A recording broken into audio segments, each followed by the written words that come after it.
నమస్తే ఫ్రెండ్స్, ఈ వీడియోలో మీకు ఏపీ టెట్ 2024కి సంబంధించి ఒక అప్డేట్ అయితే రావడం జరిగింది. దానికి సంబంధించి అలాగే ఎప్పటిదాకా మనం అబ్జెక్షన్స్ వేయవచ్చు, ఎలా అబ్జెక్షన్ చేయవచ్చు, ఈ వీడియోలో మీకు అయితే క్లియర్గా చెప్తాను.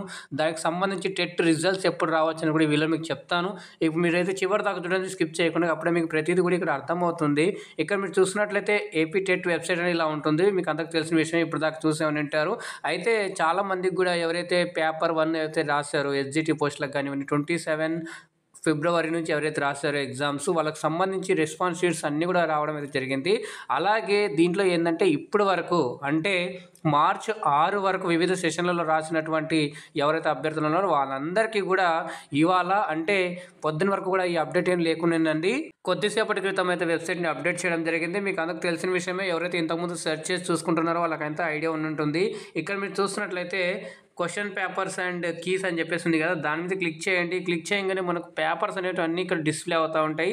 సో ఆల్మోస్ట్ ఇక్కడ అన్ని షిఫ్ట్లో వాళ్ళకి సంబంధించి మనకు క్వశ్చన్ పేపర్స్ అనేవి డిస్ప్లే చేయడం జరిగింది. ఇక్కడ 6 మార్క్స్కి సంబంధించి కూడా వివిధ సెషన్లలో జరిగినటువంటి ఏవైతే ఎగ్జామ్స్ ఉన్నాయో వాటికి సంబంధించి క్వశ్చన్ పేపర్స్ కూడా ఇక్కడ అన్ని క్లియర్గా తీయడం జరిగింది. క్లిక్ హియర్ అని కనిపిస్తుంది కదా రైట్ సైడ్లో, మనకు దాని మీద క్లిక్ చేస్తే మనకు క్వశ్చన్ పేపర్ అనేది చూసుకోవచ్చు మనం. సో ఇలాగా ప్రతిదీ 27వ తారీఖు వరకు జరిగినటువంటి క్వశ్చన్ పేపర్లు కూడా ఇక్కడ పెట్టడం అయితే జరిగింది. ఇక్కడ నుంచి చెక్ చేసుకోవచ్చు మీరు మీ యొక్క పేపర్ అనేది. అలాగే ఇప్పుడు మనం చూద్దాము మనకు వెబ్సైట్లో మరి రెస్పాన్స్ షీట్స్ ఎలా డౌన్లోడ్ చేసుకోవాలి, ఎలా అబ్జెక్షన్ చేయాలని చెప్పేసి. సో ఇక్కడ మీరు ఫస్ట్ రెస్పాన్స్ షీట్స్ అని కనిపిస్తుంది కదా, దానికి ఎదురుగా క్యాండిడేట్ లాగిన్ అని ఉంది. సో దాని మీద అయితే క్లిక్ చేయండి. క్లిక్ చేయగానే మనకు ఇలా ఓపెన్ అవుతుంది. ఇక్కడ మీ యొక్క క్యాండిడేట్ ఐడి వేస్తారు. వేసిన తర్వాత ఇక్కడ డేట్ ఆఫ్ బర్త్ అడుగుతుంది, డేట్ ఆఫ్ బర్త్ ఇచ్చేయండి. అలాగే ఇక్కడ ఇచ్చినటువంటి క్యాప్చా ఏదైతే ఉందో అది ఇచ్చేసి మీరు లాగిన్ అని చేసినట్లయితే కనుక మీకు డీటెయిల్స్ అనేవి లాగిన్ అవుతాయి. లాగిన్ అయిన తర్వాత మీకు లెఫ్ట్ సైడ్లో మొబైల్కి ఇప్పుడు మీరు చూసినటువంటి లెఫ్ట్ సైడ్లో మీకు పైన ఆన్ ఆఫ్ బటన్ మాత్రం కనిపిస్తుంది. ఆ క్లిక్ చేయగానే మనకు కింద క్యాండిడేట్ సర్వీసెస్ అని చెప్పేసి, హోమ్ అని చెప్పేసి, అలాగే ఎంట్రీ అబ్జెక్షన్ కీ అని చెప్పేసి, అలాగే హాల్ టికెట్ డౌన్లోడ్ అని చెప్పేసి, ప్రింట్ అప్లికేషన్ అని చెప్పేసి ఇలా అన్నీ ఉంటాయి. సో మీకు అక్కడ రెస్పాన్స్ షీట్ డౌన్లోడ్ అని కూడా ఉంటుంది. దాని మీద క్లిక్ చేసినట్లయితే మీ యొక్క రెస్పాన్స్ షీట్ అనేది కనిపిస్తుంది.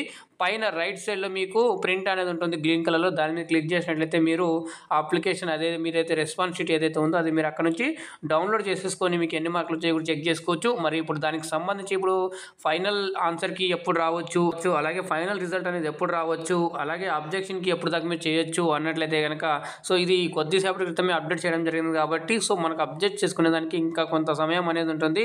ఒక 3 to 4 days అనేది ఉంటుంది. మీరు మీ క్వశ్చన్లన్నీ ఒకసారి చెక్ చేసుకొని ఆన్సర్లు మీరు ఏమైనా తప్పులు ఉన్నట్లయితే కనుక మీరు తప్పకుండా అబ్జెక్షన్ చేయండి. మరి అది ఎలా అబ్జెక్షన్ చేయాలని ఇక్కడ చూస్తున్నట్లయితే ఇక్కడ చూడండి, క్వశ్చన్ పేపర్స్ అండ్ కీస్ అని చెప్పేసి దాని మీద ఉంది కదా, అబ్జెక్షన్ ఆన్ కీ అని చెప్పేసి. సో దీని మీద మళ్ళీ క్యాండిడేట్ ఐడి అనేది అనిపిస్తుంది. దాని మీద క్లిక్ చేయండి. క్లిక్ చేయగానే ఇలా డీటెయిల్స్ వస్తాయి.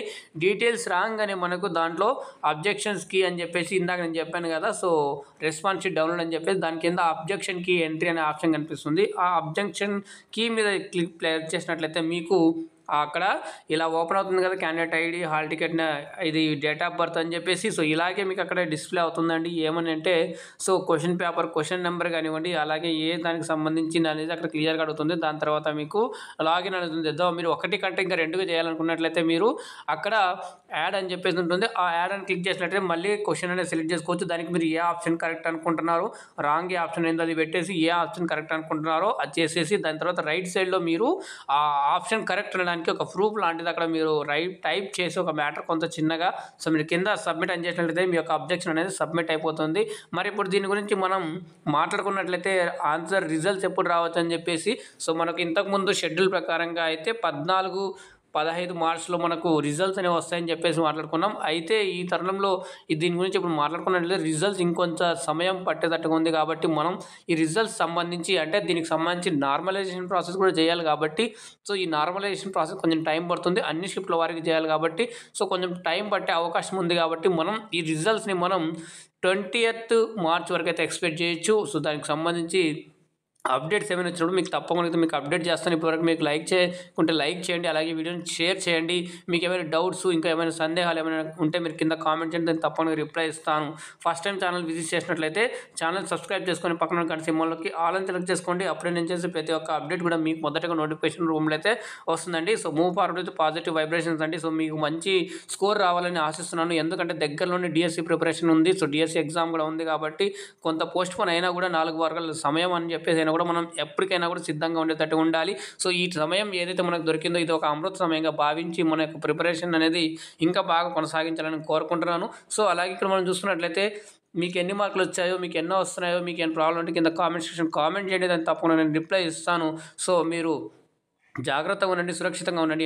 ఎటువంటి టెన్షన్ లేకుండా హాయిగా మీ యొక్క ప్రిపరేషన్ అనేది ఓన్లీ కాన్సంట్రేషన్ మీ యొక్క బుక్స్ మీద, కంటెంట్ బుక్స్ ఏవైతే ఉన్నాయో దాని మీద బాగా ఫోకస్ చేయండి. సో ఫోకస్ చేసినట్లయితే మీరు తప్పకుండా డిఎస్సిలో మంచి స్కోర్ సాధించే అవకాశం ఉంటుంది.